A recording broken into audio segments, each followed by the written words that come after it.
Тэгээд сарантай ихчээ хэлсэн бас нэг үг гэдэг шүү дээ. Миний одоо энэ олон жил ганц би явж байгаагийн гол буруутнууд бол сэтгүүлчдэг ч. Яагаад хэрэлдээр гүтгэж бичдэг. Одоо түрүүний миний хэлсэнчлэн өөрөө ч асуулаа шүү дээ. Ангийнхаа хүүхдтэй суусан юм уу гэд. Энэ бол ямар ч орундсгүй. Тий, орундсгүй. Бузар гүтгэлэг гэдэг шиг тийм. Одоо жишээ нь би фэйсбүүкээрээ бити худлаа яриад бай, ийм тийм баахгүй гэж би бичиж болно л тоо. Би цаашлаар би тэгж хэрүүл хиймээргүй. Ийм явган яриа, хов живнэ хэрүүлээж яах юм бэ? Тайлбар тавиал. Тийм хүсэл үнээр алга.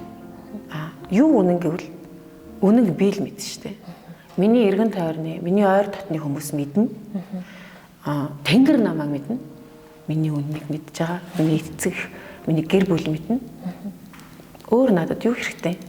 Энэ олон сая хүн, Монголын жишээ нь 3 сая хүн байхад 3-4 сая хүнд би өөрийнхөө үнэнг батлах гад яах юм? Зовж өхөн үсттэй.